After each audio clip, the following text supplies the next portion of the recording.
Oi, oi, oi, pessoal, tudo bem com vocês?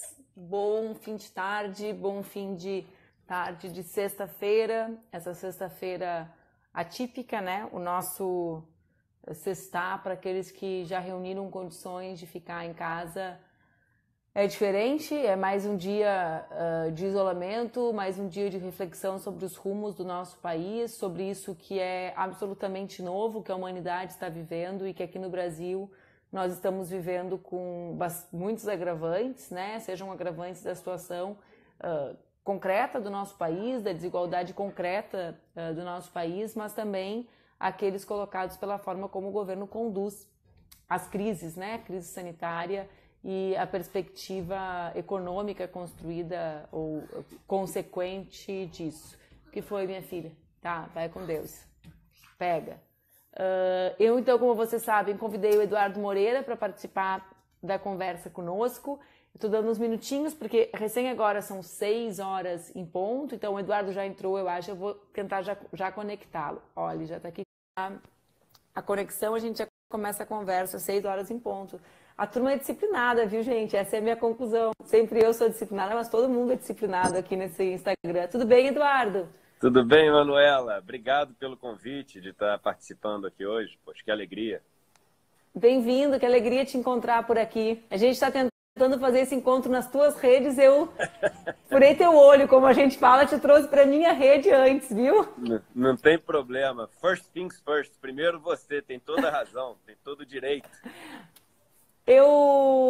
Sabe que eu queria começar, eu vou dividir um pouco as perguntas, eu organizei um pouco a pauta da nossa conversa, da minha conversa contigo a partir de muitas perguntas que as pessoas têm me feito, né? E perguntas que eu acredito que tu reúne condições muito superiores às minhas para responder, mas eu queria começar com algumas questões gerais, minhas, que não são as provocações que as pessoas têm me feito.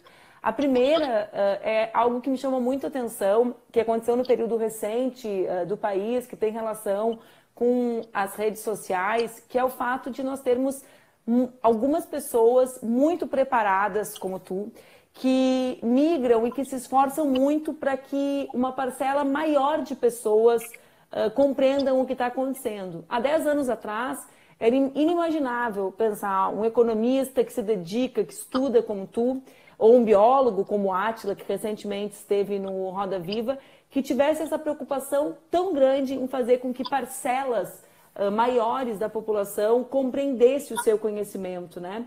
No meu tempo de militância, Eduardo, diziam que existia uma dicotomia praticamente, que as pessoas ou elas não diziam, mas pensavam, né, que ou se falava de uma maneira difícil, sofisticada, rebuscada, e isso representava a intelectualidade, a inteligência, ou se conseguia falar para uma maior parcela da população. Eu queria saber como é que foi esse teu movimento, né, de decidir te comunicar com uma parcela maior da população e o que que tu atribui a essa mudança que é tão expressiva e tão importante que aconteceu na comunicação e nas diversas áreas do saber. Eu acho que tem muito a ver com conhecer também, né, o outro lado. Eu acho que a gente acaba vivendo dentro das nossas faculdades particulares, dentro das nossas escolas particulares, uma bolha que é cada vez mais hermética, né? Se já era hermética no tempo quando eu estudava, hoje em dia eu acho que é muito mais ainda, né? Hoje em dia as crianças dessas escolas mais caras pagam 5, 6 em São Paulo, até 10 mil reais por mês de mensalidade. Tem aulas em inglês em laboratórios super equipados e etc. E o que existe de conhecer o resto do mundo é um dia visitar uma ONG que presta auxílio a deficientes, ou um dia as mães fazem uma bandeja de salgadinhos para entregar para os velhinhos e etc.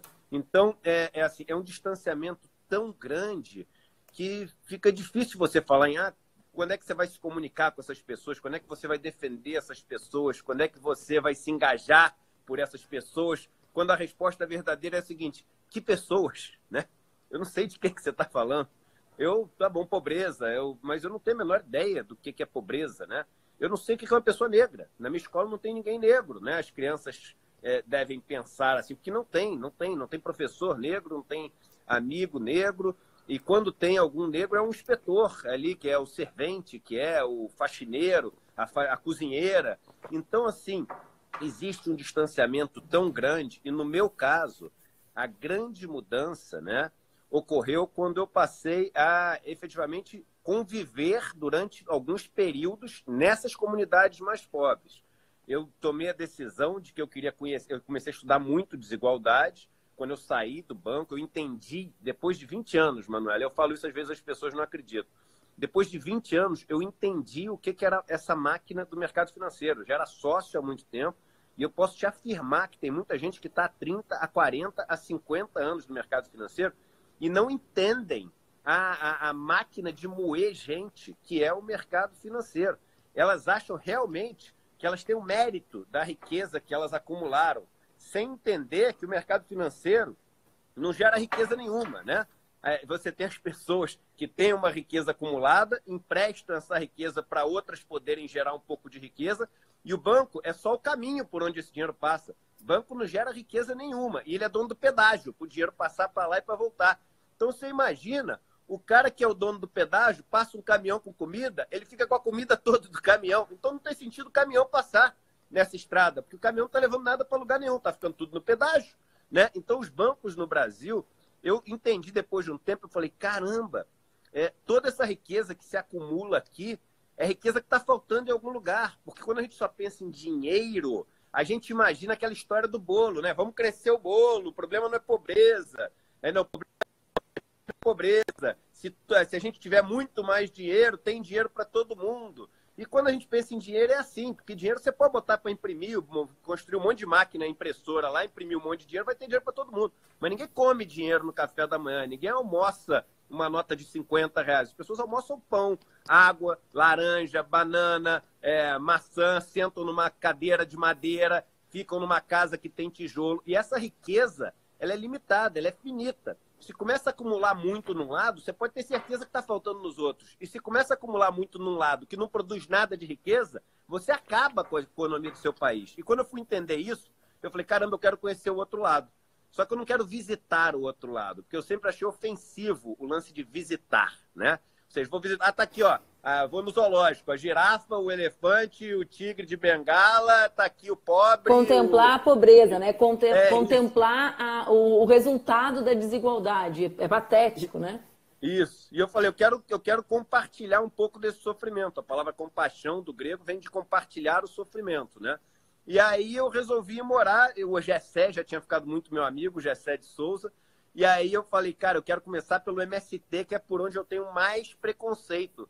Eu sempre ouvi falar que esses caras são terroristas, invadem fazenda, queimam tudo e etc. E eu quero começar por lá. E aí ele falou, pô, eu te apresento hoje para o Stedley. E aí ele me apresentou, fez a apresentação por e-mail. Aí o Stedley falou, se quiser ir semana que vem, pode ir. E aí eu falei, vamos embora, porque vontade é uma coisa que dá e passa, né? Se tu não for na hora que dá vontade, daqui a pouco ela passa também. E aí resolvi ir e passei quase um mês nos acampamentos lá do MST do Paraná, do interior do Paraná, e fiquei absolutamente maravilhado, não só com o que eu vi do trabalho do MST, com como essa solidariedade existe na população mais pobre, porque eles entendem que a força do grupo vem do indivíduo mais fraco e não do indivíduo mais forte. Entendem que a força do grupo vem de cuidar de todo mundo. E aquilo transformou completamente. E aí, só finalizando, aí eu falei, putz, eu tenho que contar isso para todo mundo, eu tenho que contar como é que esse negócio funciona. E comecei a ficar desesperado para poder fazer as pessoas entenderem essa máquina que eu tinha entendido, né?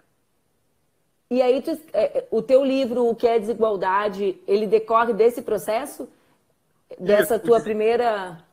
O Desigualdade é engraçado, né? O primeiro livro, que são 3 livros, eu estou lançando agora o terceiro. Você vai gostar pra caramba desse terceiro. Prefácio do Beluso e Orelha do Frei Beto. É lindo. Vai se chamar Nossa, Economia... que explosão. Não, vai se chamar Economia do Desejo. A farsa da tese neoliberal. É muito, muito, muito legal. Mas o que acontece? A grande virada que aconteceu, né? Foi resumindo pra caramba, eu tive uma operação que eu fui fazer que deu errado.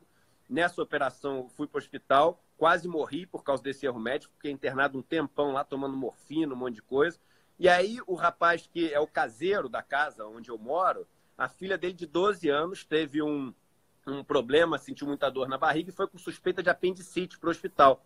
E ele me ligou, eu no hospital lá quase morrendo, ele me ligou falando que não ia trabalhar no dia seguinte. Eu falei, claro, cara, vai cuidar da tua filha E aí, quando pô, o negócio resolver, você volta, não tem problema nenhum. E aí, no dia seguinte, eu liguei para ele, lá do hospital. Falei, como é que tá sua filha? Ele falou, não, ela não foi atendida, não. Eu falei, mas você tá... Como assim não foi atendida? Suspeita de apendicite, você chegou ontem no hospital, não foi atendida? Não, tá aqui na maca. 12 anos a menina. E eu, lá no hospital, sírio-libanês, aquele, pô, TV de plasma, ar-condicionado, enfermeiro, eu sofrendo... Um hotel. Um super hotel, de luz, muito melhor do que qualquer hotel que a gente costuma ir. E aí eu cheguei no dia seguinte, liguei para ele, não tinha sido atendido. Aí no quarto dia, a filha dele foi atendida. E aí eu comecei a me questionar, ela tá bem, hoje em dia era um problema na trompa, teve que até fazer uma operação na trompa, etc. Mas eu comecei a me questionar.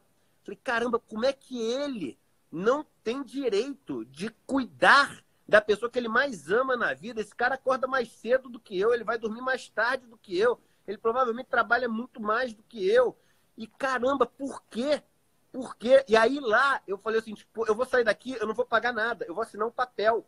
Eu falei, mas quem que tá pagando? Eu falei, pô, é o plano de saúde. Eu falei, mas quem paga o plano de saúde? Eu falei, é a minha empresa. Eu falei, mas será que é minha empresa ou será que é quem compra os produtos da minha empresa? Eu falei, é quem compra os produtos da minha empresa. E um dos clientes da minha empresa era o meu caseiro.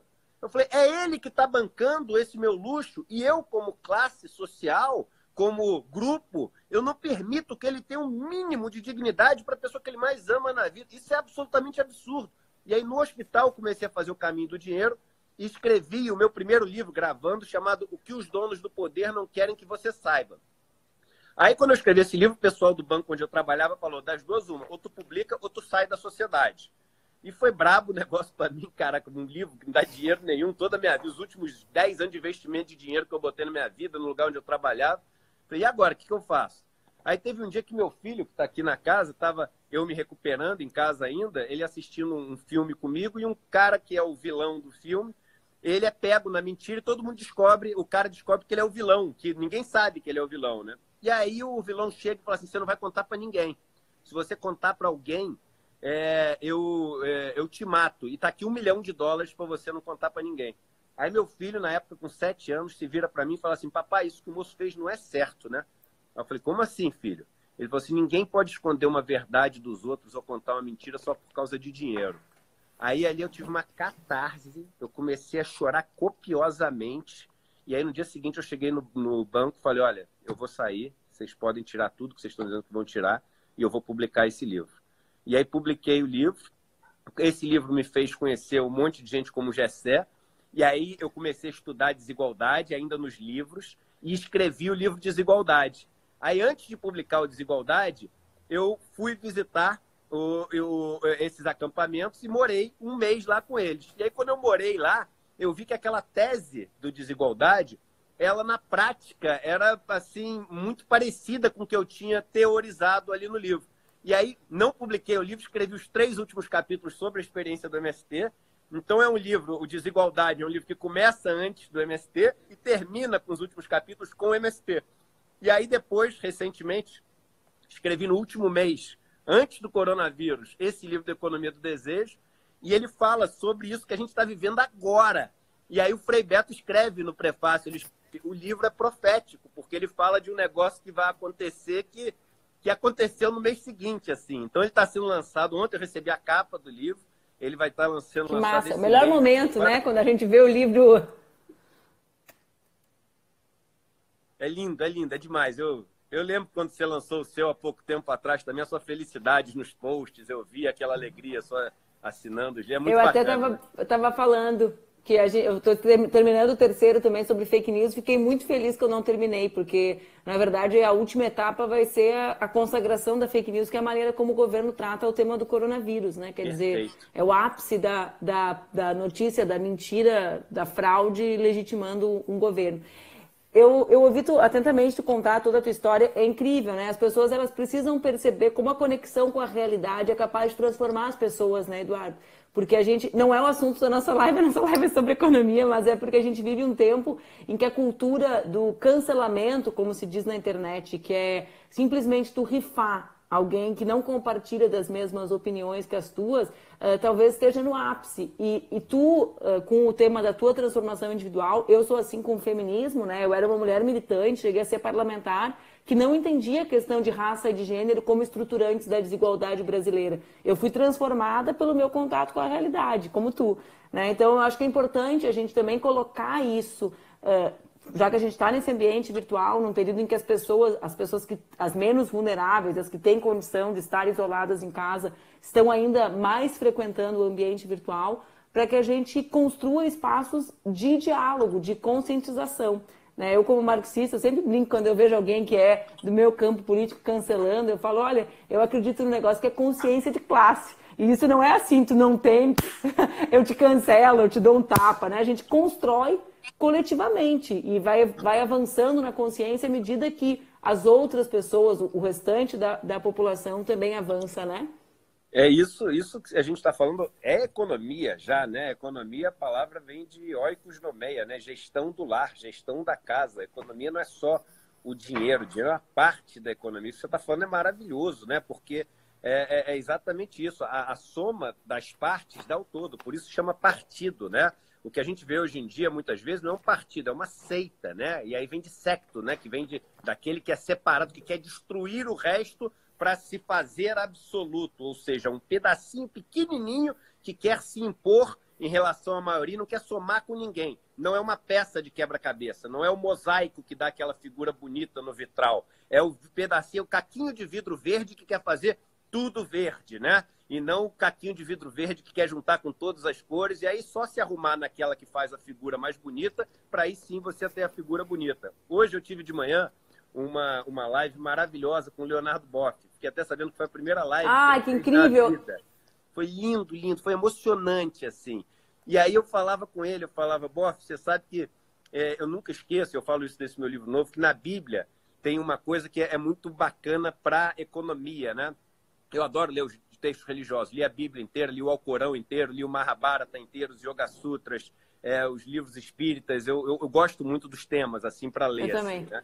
E aí, na Bíblia, em Mateus, no capítulo 7, tem uma passagem que Jesus fala o seguinte, aquele que ouve minha palavra e a não põe em prática é como a casa erguida sobre a areia, né? Que não se mantém. E aquele que ouve minha palavra e a põe em prática é como a casa erguida sobre a rocha. E olha como é bonito, porque a casa é a economia, oikos nomeia, né? A gestão da casa. A gente está falando da gestão da casa, onde é que você constrói ela. E no original, pôr em prática, no original grego, o verbo utilizado é poieia. Poieia, que é o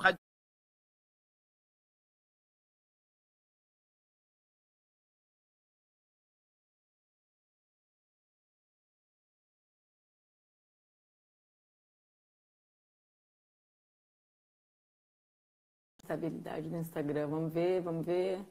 Assim você é capaz de permitir que as pessoas exerçam seus talentos, desenvolvam suas potencialidades, apareçam com aquilo que elas vieram para aparecer no mundo. É tão triste a gente ver um menino que poderia ser um violinista, um poeta, um pintor, até um alfaiate ou alguma coisa, ele ali dirigindo uma bicicleta 12 horas por dia, entregando 16 horas, é dramático, né? É uma loucura. E aí é o seguinte, aí você não tem economia, você não tem criação.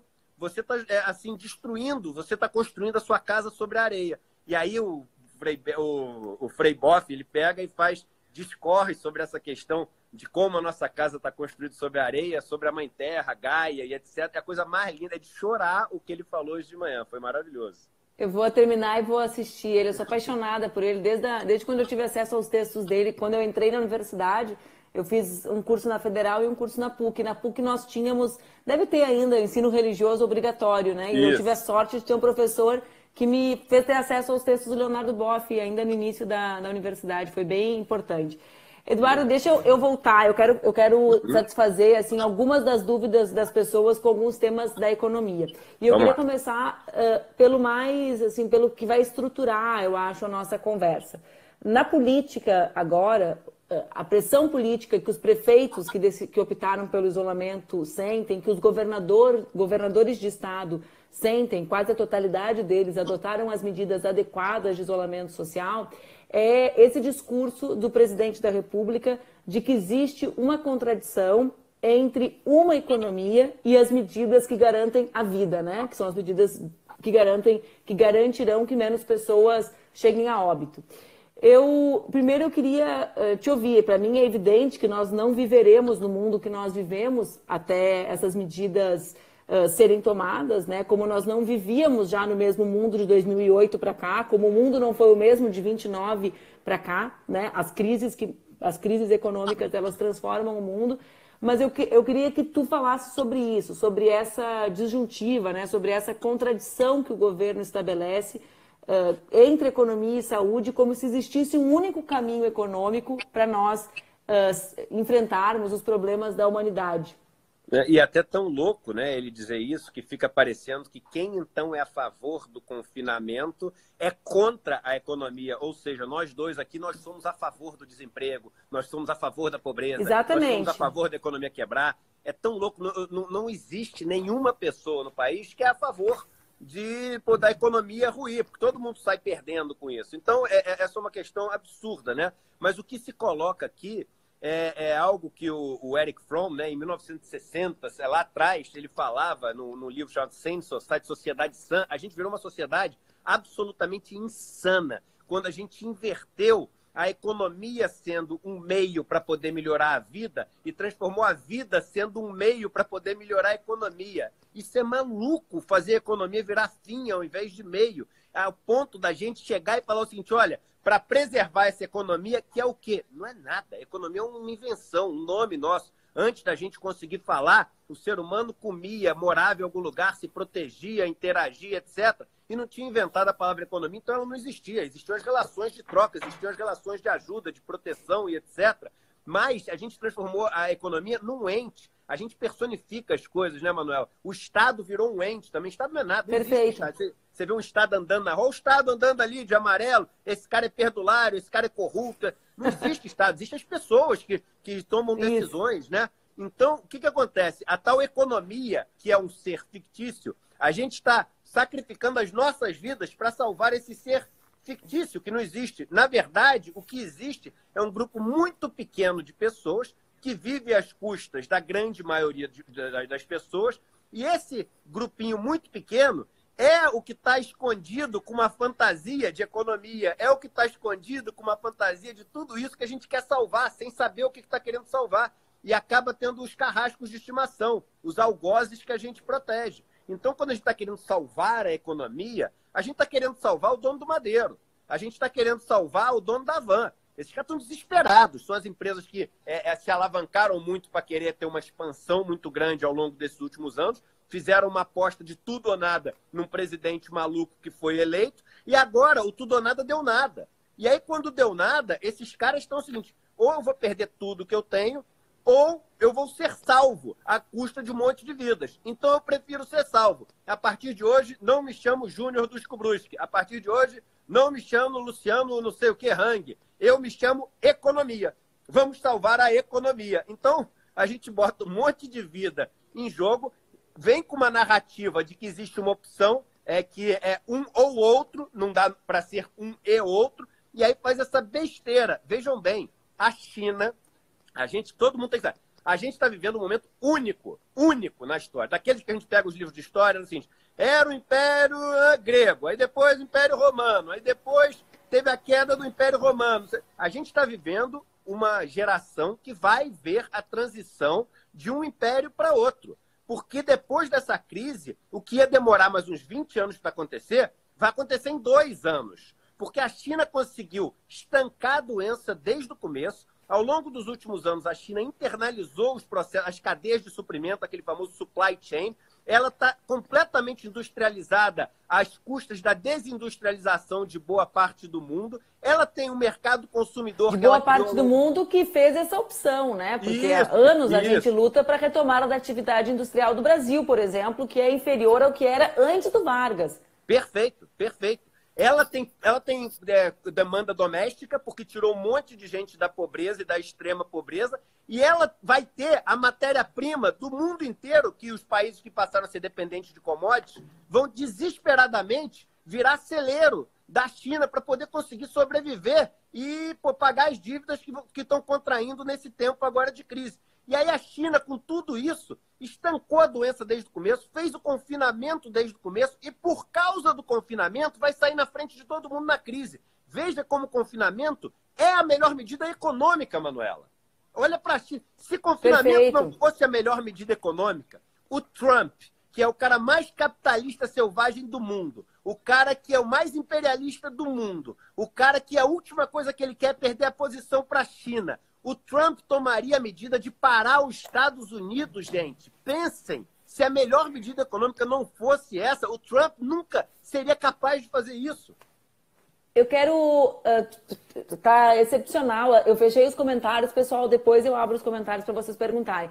Tem a ver com o que tu está falando, Eduardo. Eu tenho, assim, uma irritação, uma indignação cotidiana com o tratamento dado para a crise econômica que acompanha o coronavírus, porque dá uma falsa impressão para as pessoas de que o vírus chega igual em todos os países e que as consequências, os impactos do vírus não são relacionados com as escolhas dos países, né? As escolhas, os projetos dos países. Então, por exemplo, a China consegue garantir a testagem em massa, ou mesmo a Coreia do Sul, para que a gente não fale só da China, porque eles têm uma atividade industrial real, né, que dá conta das necessidades do seu país. Agora surge no Brasil com força, eu quero falar contigo isso depois, o tema da reconversão industrial, né, mas é um tema mais complexo no Brasil, justamente em função da desindustrialização do país, né? Então, mas os Estados Unidos, como é que os Estados Unidos enfrentam a crise? Por que um número tão elevado de mortos? Porque eles não têm um sistema público de saúde, né? Então, eles não têm, as pessoas nos Estados Unidos morrerão mais, não só por causa da mais elevada contaminação, mas porque eles fizeram uma opção histórica da ausência do Estado na condução das políticas públicas, né? Então, o Estado é grande para investir em guerra, ele é grande para investir em ciência e tecnologia de guerra, né? Mas ele é ínfimo do ponto de vista do atendimento básico à sua população como saúde. Então, a minha pergunta é, os países que conseguem enfrentar melhor a dicotomia ou a falsa dicotomia entre economia e saúde são aqueles que fizeram escolhas econômicas que não privilegiaram apenas, né, o lucro, para usar uma expressão mais popular, mas que levaram em conta a atividade do Estado no planejamento, na garantia das condições de vida da sua população, como são mesmo os países europeus, né, que também ainda tem, embora Itália e Espanha tenham menor, que a Alemanha, que Holanda, que França, ainda tem um Estado que garante direitos para a sua população? A verdade é o seguinte, começando pela conclusão já, quem tem a maior capacidade de enfrentar a crise é quem tem mais Estado, ponto. Não é condição suficiente, mas é condição necessária, porque você pode ter Estado e não utilizar o Estado da melhor maneira possível, como, por exemplo, Espanha e Itália fizeram no começo. Mas se você tem Estado e tem a decisão correta, você consegue controlar a crise, como a China, o país que foi o começo da crise, o país mais populoso do mundo, e conseguiu estabilizar no comecinho. E o lugar onde surgiu hoje, em Wuhan, você já tem que as pessoas já estão podendo voltar a fazer suas atividades básicas. Exatamente hoje, no dia que a gente está falando. E as pessoas têm que entender o seguinte, gente, em 3 minutos, a aula de economia que explica a economia inteira. Para que é economia? Economia é o seguinte, a gente tem que produzir riqueza nova, porque se a gente não produz riqueza nova, a gente entra em colapso, que para viver a gente consome a riqueza que a gente tem estocada. Para produzir riqueza nova, a gente tem que investir hoje, tem que abrir mão de alguma riqueza que a gente tem hoje, colocar ela em risco e esperar que ela volte com uma riqueza maior na frente. O que acontece? Quando você tem uma desigualdade, porque as pessoas têm quantidade de riqueza diferente, o Estado entra falando o seguinte, olha, eu vou realocar aqui para fazer com que a riqueza fique distribuída, garantindo um mínimo de dignidade para todas as pessoas e garantindo que todos possam contribuir nesse processo de gerar riqueza. E o pedaço que eu não controlo, vocês vão estar em guerra. E essa guerra a gente vai controlar com as leis que a gente vai estabelecer aqui. O contrato social não é, como o Hobbes falava, para garantir a paz. Ele é para controlar a guerra. Nós todos vivemos em guerra. O dia inteiro, todos nós contra todos nós. Querendo pegar uma fatia do outro, um pedaço do outro, lucrar em cima do outro, contar a mentira para o outro, pegar o mercado do outro.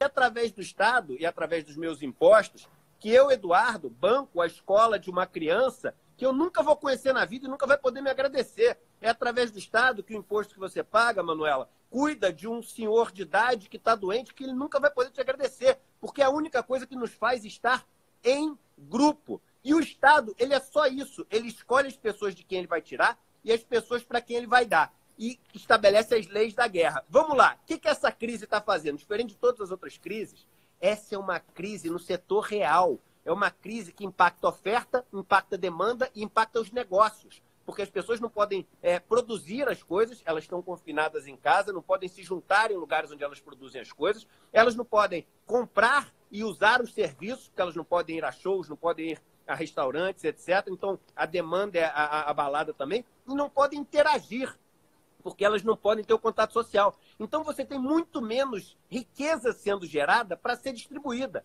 Então, é físico, é matemático o negócio. Aí, nessa hora, só tem um jeito. O Estado tem que entrar e falar o seguinte, olha, a pouca riqueza que vai ser gerada, a gente vai distribuir muito melhor. 2, a gente vai ter que abrir os cofres aí, que tem um monte de riqueza guardada que só serve para acumular poder, que ninguém nunca vai usar essas riquezas, e vai ter que distribuir para as outras pessoas, para todo mundo viver. Senão a gente não pode chamar isso aqui de grupo. E 3, temos que ter um plano para, no futuro, voltarmos à quantidade de riqueza que a gente gerava antes. Então, por exemplo, uma coisa que ninguém está falando, que a gente tem que falar agora, é reforma agrária, por exemplo. Mais do que nunca. Porque a gente vai ter as cidades morrendo de fome agora, com uma população enorme na miséria e com um monte de latifúndio sem fazer nada. Pô, imagina as pessoas podendo ir para o campo, aliviando as cidades, produzindo a comida que vai nos alimentar e não vai nos deixar morrer de fome, tendo uma qualidade digna de vida, tendo o seu pedaço de terra e gerando riqueza para todo mundo. Nunca foi tão importante falar de reforma agrária, nunca foi tão importante voltar a falar de industrializar o seu país para não depender das coisas fora. Nunca foi tão importante falar que é um absurdo privatizar a Petrobras quando a gente tem a capacidade de ter esse colchão de proteção aqui, de ter a nossa matriz energética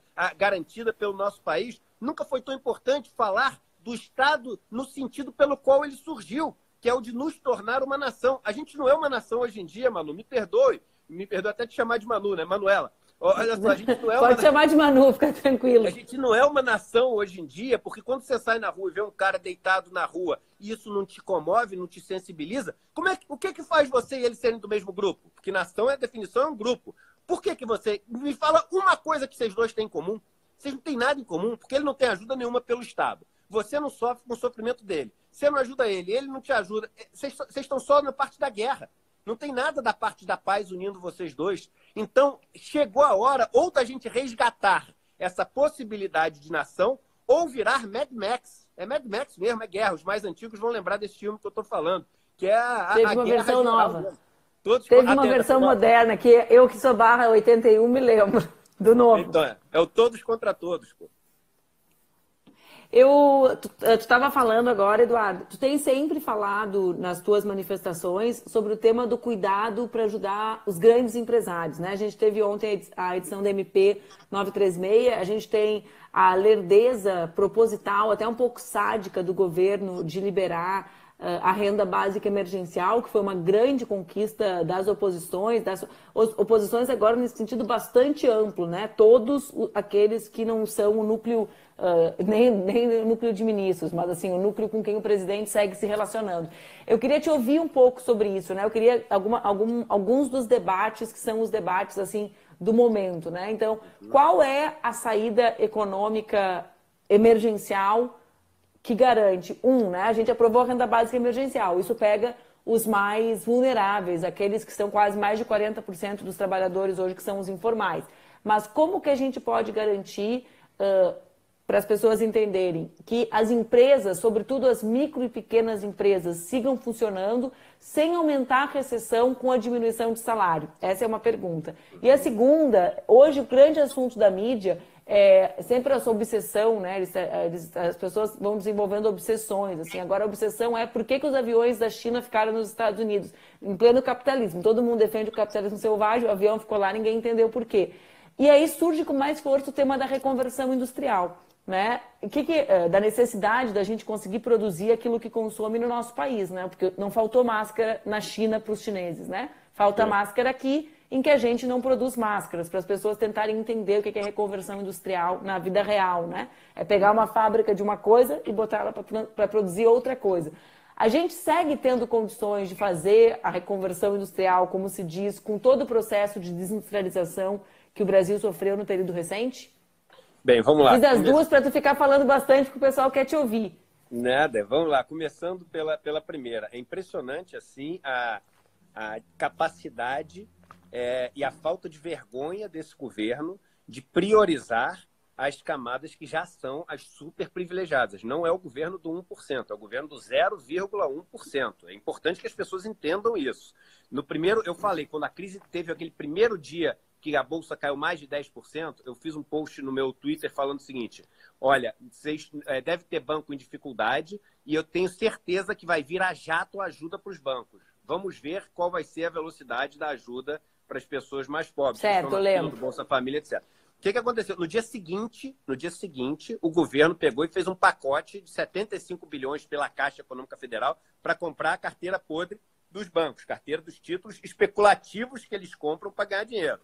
E até hoje não saiu, que foi aprovada, mas aprovado não adianta nada, porque ninguém come aprovação, né? Ninguém come o papel que está aprovado. Isso. Só come a comida que ele consegue comprar no supermercado com o dinheiro que ele recebe. Então, assim, o Paulo Guedes sumiu 10 dias, apareceu numa reunião da XP. Então, quando ele devia se dirigir às pessoas que estão há 10 dias dentro de casa sem ter o que comer, a comida está começando a faltar em um monte de lugar, ele não se dirige aos líderes sindicais, aos líderes das comunidades que moram nas periferias, nos líderes das comunidades indígenas, quilombolas. Não, ele se reúne com os investidores que estão preocupados se vão ter prejuízo nos seus investimentos. E aí você tem centenas de bilhões de reais para os bancos e você não tem nada para o cara que é trabalhador, para o pequeno empresário, para o médio empresário. Às vezes, quando a gente fala do trabalhador, o pequeno e médio empresário fala assim, não, porque não sei o quê, como se o trabalhador fosse contra ele. Como se ele fosse o dono do Itaú, né? Galera, vocês estão no mesmo grupo. Quando eu falo de rico aqui, não estou falando com você que tem o Jeep Renegade em casa, não. Eu estou falando com o rico de verdade, entendeu? Quando a gente está falando que tem que regar a planta pela raiz, pense numa que você está regando uma planta. Quando você rega a planta na folha, cai pouca água na raiz, ela não absorve tudo, um dia ela apodrece e morre.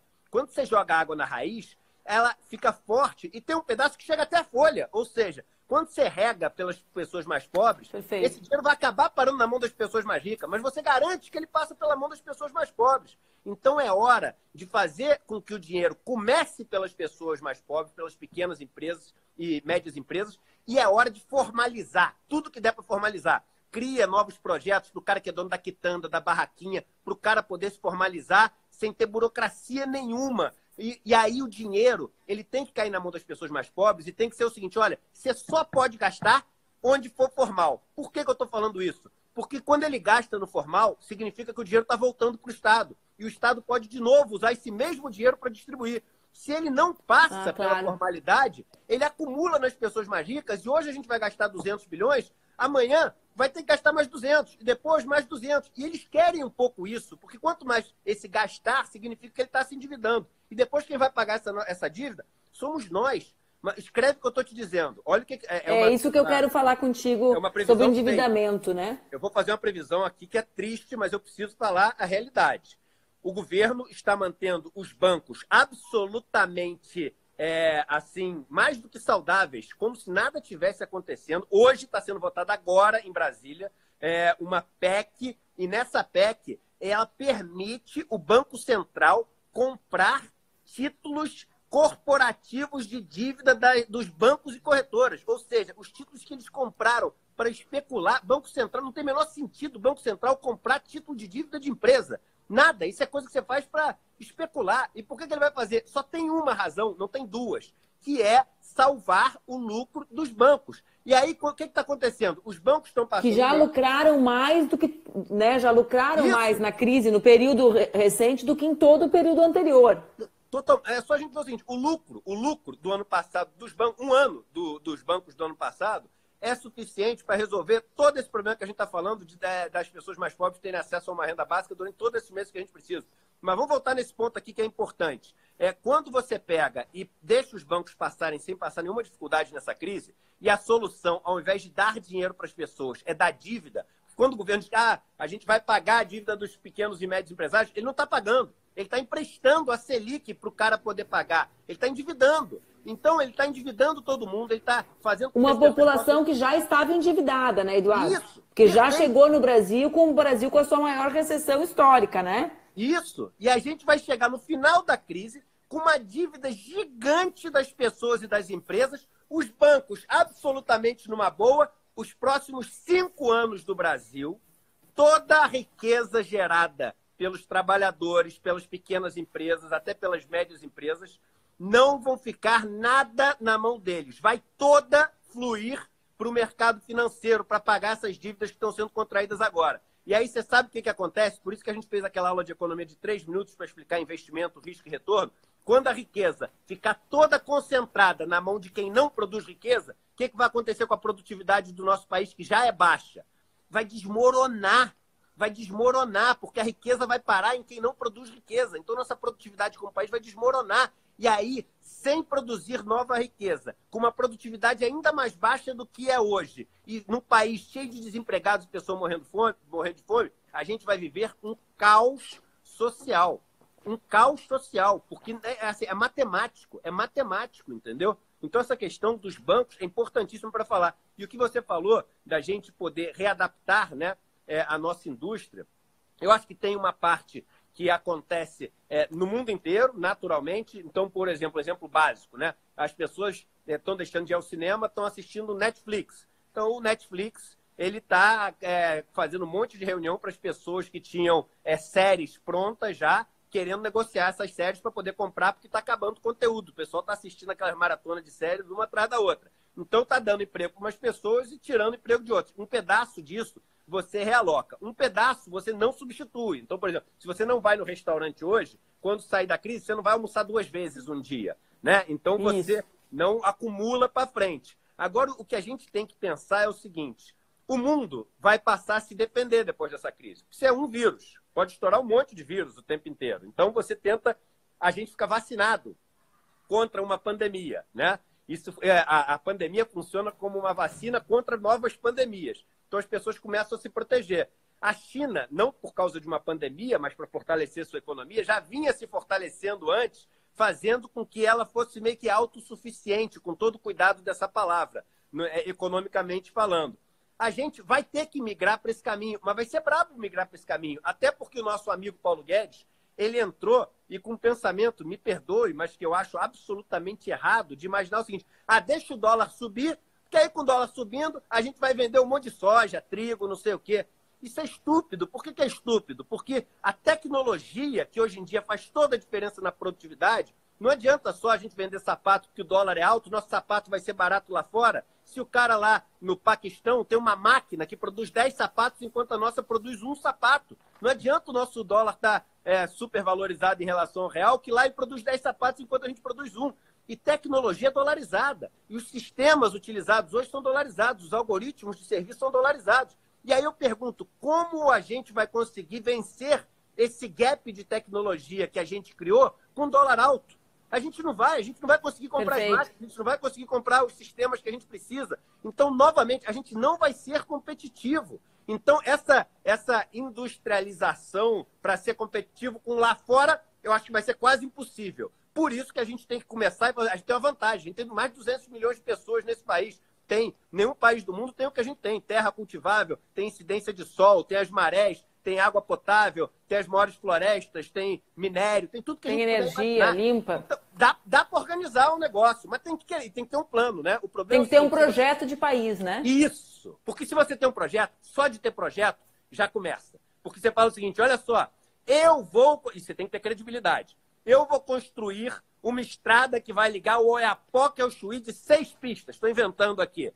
Na mesma hora, vai ter um monte de gente fazendo conta e vai falar: opa, eu tenho que aumentar aqui minha fábrica de cimento. Opa, eu tenho que aumentar aqui a capacidade da minha pedreira. E aí, para fazer isso, ele já vai começar a contratar gente, já vai comprar máquina, já vai não sei o quê. E a economia já começa a girar na expectativa. Eu te pergunto, Manuela, esse governo, qual o projeto que existe? Se você trabalha em qualquer atividade, qual a perspectiva que você tem para contratar alguém porque algo vai ser feito, como um PAC ou alguma coisa assim? Não tem nada, é um vácuo, um vazio. Então, tu estava falando, tu falaste do Guedes, o Duca, meu marido, todos os dias ele te acompanha, daí às vezes ele vem e eu capto algumas coisas que eu não consigo. Eu curto pra caramba, manda um abração pra ele, eu curto pra caramba os comentários dele. E ele me falou uma expressão tua, eu não, por isso que eu não sei se eu vou acertar exatamente, porque esse eu não ouvi, ele que veio me contar, eu estava cozinhando e veio correndo falar, que é que o Guedes é um lutador de boxe, porque tem a sua visão de Estado super pequeno, né, de um estado que não precisa dar conta da sua responsabilidade. Primeiro porque faz parte de um governo sem projeto de desenvolvimento nacional, né? É um projeto, o projeto do Bolsonaro é um projeto de nos fixar metafórica e de verdade aos Estados Unidos, né? É quase um projeto de, é quase um príncipe regente, quer dizer, Isso. é a nova colônia e ele está ali de príncipe regente. E que tu teria dito, então, ó, o cara que joga, que tá pronto Sumô, pro boxe, era sumô, pro lutador de pro sumô. sumô, viu? Isso. O cara que é lutador de sumô não tem como ser aquele cara que vai entrar no boxe ou que vai jogar futebol, Na natação, enfim, na né? natação. Eu falei, Viu? Na sumô minha e cabeça era natação. boxe e sumô, viu? Eu gravei o boxe, que é o que eu Boa. gosto. Eu sabia do sumô, mas achei que o outro era o boxe. Por que eu estou te falando isso? Porque tudo que a gente fala, que tudo que tu apresenta, seja o tema da reconversão industrial, seja o tema dos investimentos públicos, né? Se tu citasse a estrada, mas o investimento público agora é eleito do SUS, o investimento público agora é o Isso, governo perfeito. bancar os trabalhadores, né? O investimento público, o dinheiro Isso. do governo ser um ativo para tirar ou minimizar, porque ninguém vai fazer mágica, minimizar o impacto da crise econômica no setor de serviços, que é o que mais emprega no Brasil, que é tudo micro e pequeno empresário. Enfim, então existe como, Eduardo, a gente vislumbrar saídas, né, que correspondam a saídas até que países conservadores, como a Inglaterra, né, que partem da ideia de que o Estado fará esse investimento com o Guedes agindo como age. Que esperança a gente tem? Com Guedes nenhuma. Guedes passou a vida inteira numa mesa de operações de banco tentando adivinhar se a bolsa ia subir ou cair, e nunca foi muito bom nisso. Se a bolsa ia subir ou cair para poder comprar e vender e ganhar dinheiro. Ele nunca viu economia real na vida dele. Ele não sabe como é que põe um tijolo em cima do outro. Ele não sabe se a alface dá na prateleira de supermercado ou plantando na terra. Ele não tem a menor ideia. Por isso que ele se reúne com o sócio da XP. Ele não se reúne com as pessoas que produzem.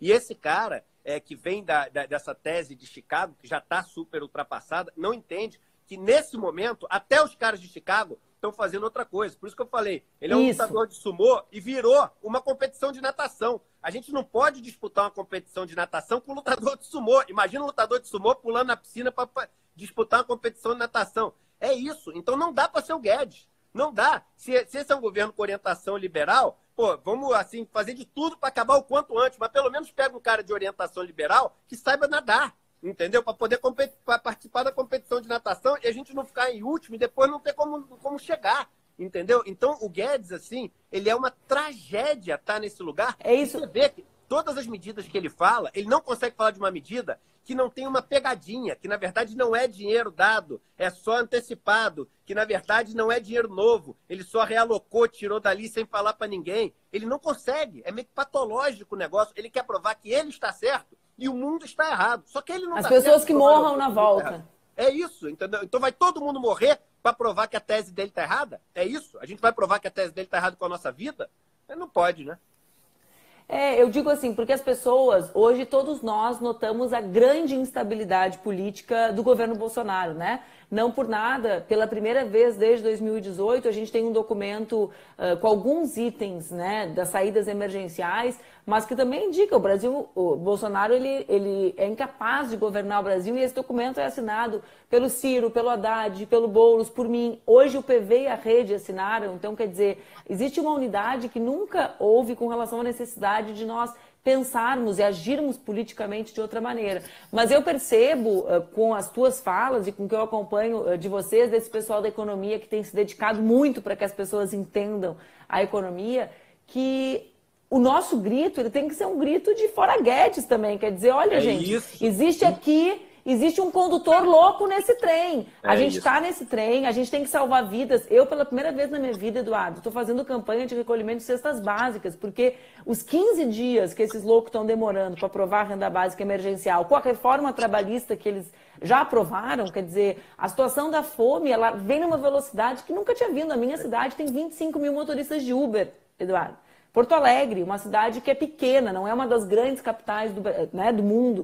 Cidade de né? Então, para tu vislumbrar do que a velocidade que a fome chega nesse ambiente, que a pessoa pode ganhar 3 mil reais no mês e no outro dia ganha zero, né? Porque não tem corrida de Uber, não ganha nada. Então, assim, eu acho que o nosso grito, o Instagram, ele tem essa coisa, a gente tem mais 11 minutos de live, então por isso que eu tô...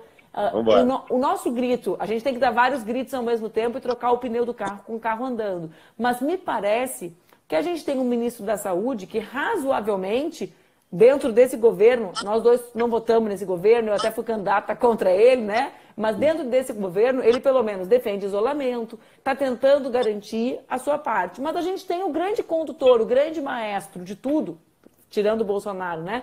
Que é o ministro da Economia, que é o ministro que manda no país, completamente fora do eixo também. Ele estava passeando em Copacabana esses dias, né? Você sabe que eu estou rindo aqui, né? Quando você falou do Mandetta, que eu fiz um post anteontem que era o seguinte: agora a moda é o seguinte, quem votou no Bolsonaro e está morrendo de vergonha, elogia o Mandetta, né? Não, mas agora eles são tão ensandecidos que eles subiram. Eu estava olhando aqui, porque eu fico olhando as perguntas, o Fora Mandetta é a primeira no Twitter. O pessoal é louco. Mas deixa eu te contar, isso que você está falando, eu acho que é o seguinte, Manuela, o que a gente está vivendo aí com o Bolsonaro na verdade, é um projeto do Guedes, né? E aí eu vou te falar, tem uma coisa, eu vou além, eu vou dar uma provocada, tá? Eu acho que só não existe uma pressão maior para tirar Bolsonaro, porque Bolsonaro é tudo que Rodrigo Maia pediu a Deus. Porque Rodrigo Maia é o grande representante das reformas, é o grande representante dos bancos, ele acredita em todo esse projeto neoliberal, mas é um democrata, uma pessoa que acredita em votações, acredita nas pessoas poderem expor suas opiniões, etc. O que aconteceu? Com o louco do Bolsonaro, a esquerda teve que toda abraçar Rodrigo Maia como alguém que garantisse as regras democráticas funcionando. Porque o Bolsonaro permanentemente ameaça a existência das instituições. E das instituições. Então, isso acabou unindo as pessoas que não estariam unidas num cara que representa esses projetos. Eu sempre falo para as pessoas, não existe, eu sou contra Bolsonaro, mas sou a favor de Guedes. Não existe. É o mesmo projeto. Bolsonaro e Guedes são o mesmo projeto. Porque o Guedes ele tem até uma capacidade de destruição estrutural muito maior do que Bolsonaro. Muito maior do que Bolsonaro. Porque qual é o espaço do governo que elaborou há 15 dias atrás a MP da morte? Qual é o espaço do governo que elaborou a MP 936, o auxílio aos bancos? Qual é o espaço do governo que cria burocracia para o pagamento da renda básica emergencial? Eu estava vendo uma notícia agora que na Alemanha pagaram em 5 horas. Né? No Brasil, eles vão abrir o aplicativo no dia 6. Para fazer o pagamento antes da Páscoa. A Páscoa é no dia 12. A gente está tratando de um mês de isolamento. Eu vejo essas histórias de aplicativo. Nada me tira da cabeça algumas coisas. Eu falei um tempo atrás que a estratégia do Bolsonaro é o seguinte: não vamos testar, não vamos notificar, aí a gente faz as pessoas acharem que o número foi muito menor e sai como se a gente tivesse razão. Agora está parecendo que o que eu falava que era maluquice, está parecendo que o negócio faz sentido. Sim, o Eduardo Bolsonaro estava debatendo o atestado de óbito na Câmara recentemente. Eles criaram a fake news do pneu do carro que explodiu, né? Então, distribuído pelo gabinete do ódio, para legitimar o que você está dizendo, exatamente.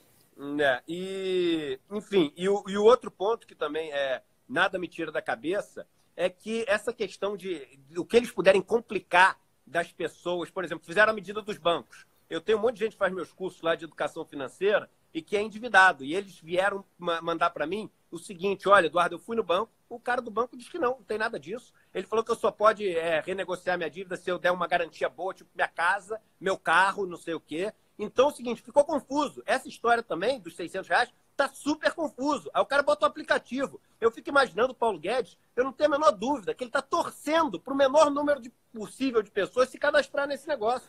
Eu tenho certeza que ele está torcendo para o menor número de pessoas. A gente está tratando de pessoas em situação de alta vulnerabilidade e os caras fazem um aplicativo. Isso por si só já mostra que eles não entendem o que é busca ativa, o que é assistência social, né? O que é a necessidade de um sistema de proteção, claro. Ou entendem e não querem que esses caras consigam se cadastrar, né? Que é o mais... Exatamente. Esses caras são tão cruéis, mas tão cruéis, que hoje em dia eu passei a adotar como primeira, assim, hipótese, essa hipótese da crueldade. É até feio falar isso. O sadismo.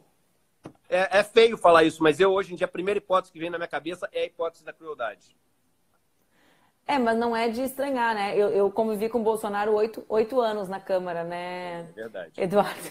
Então, os que conviveram com ele, quer dizer, um cara que homenageia o Ustra, quando eu falo sádico, é porque é sádico mesmo. Alguém que coloca a tortura como algo que faz parte do seu imaginário, né? Que não Não é nem sequer... A gente tem um ministro o posto Ipiranga que legitimou o governo Pinochet, né? E as medidas... Ontem fiz uma live conversando com uma amiga que é dirigente política no Chile. No Chile as pessoas não têm teste, porque é tudo privado, é 100% privado, né? Não é só que legitimou o que representou o Pinochet, mas o modelo econômico que faz isso, com que as pessoas não tenham direito ao teste, porque o teste é pago, né? Então...